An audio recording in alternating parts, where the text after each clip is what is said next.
Malgré les retards observés liés aux aléas climatiques et autres raisons techniques, le ministre d'État et ministre des Infrastructures, Travaux publics et Reconstruction, Alexis Guissaro Mouvouni, est satisfait de l'évolution des travaux d'achèvement de la route Niantende-Kamanyola sur la RN5. Bien, il faut d'abord préciser que c'est la route entre Bukavu et Kamanyola. Nous sommes effectivement à Nyangezi ici. Nous avons lancé les travaux il y a à peine 2-3 mois, exactement le 24 juillet, si mes souvenirs sont exacts. Nous étions d'ailleurs avec monsieur le gouverneur qui nous accompagne une fois de plus dans une visite de travail. Autant nous avons lancé, autant il faut faire le suivi des travaux. Et c'est ce qui nous amène à faire toute la route pour nous rendre compte de nous-mêmes des travaux qui sont exécutés par la firme Sino Hydro, que nous sommes également avec l'agence congolaise de grands travaux qui fait la maîtrise d'ouvrage, ainsi que l'entreprise CISC qui conduit les travaux. Et donc le constat que nous pouvons faire aujourd'hui par rapport aux travaux, c'est que nous pouvons nous rendre compte que les travaux ont effectivement commencé. Nous voyons des travaux de terrassement,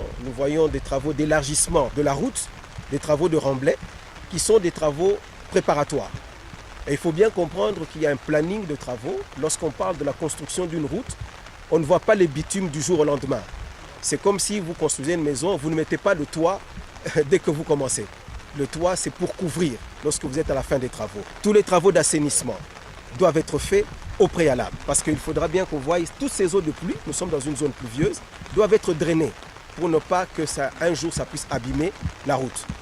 Et nous sommes très confiants que dans les délais qui sont prescrits à l'entreprise, cette route va être construite. Accompagné par le gouverneur des provinces Teongwa-Bijikassi sous la pluie, le ministre et toute sa délégation ont visité les travaux de talitage ou agrandissement de la chaussée sur les endroits rétrécis au niveau des courbures. Sous la conduite du directeur général de l'agence congolaise des grands travaux ACGT, M. Nico Nzaouzaou. Alors, il y a également d'autres paramètres qu'il faudrait prendre en compte.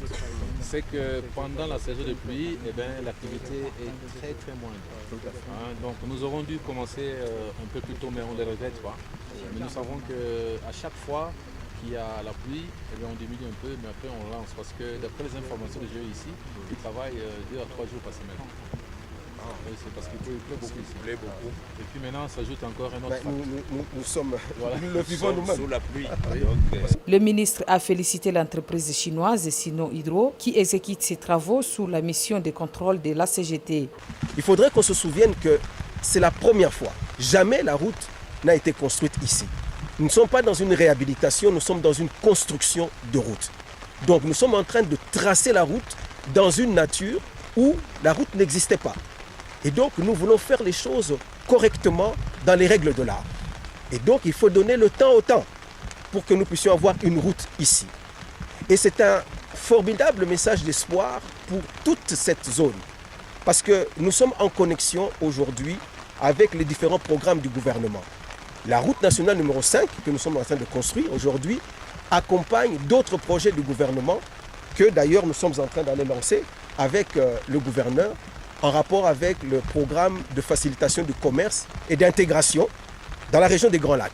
Alexis Guissaro Mouvouni rassure les usagers de la route nationale numéro 5 ainsi que la population du site Kivu que ces travaux iront jusqu'au bout. Il demande aux riverains de cette route d'être calmes et d'accompagner le chef de l'État dans sa vision de moderniser les infrastructures routières. Aujourd'hui, c'est vrai que nous utilisons les autres pays pour quitter Dar es Salaam et arriver chez nous.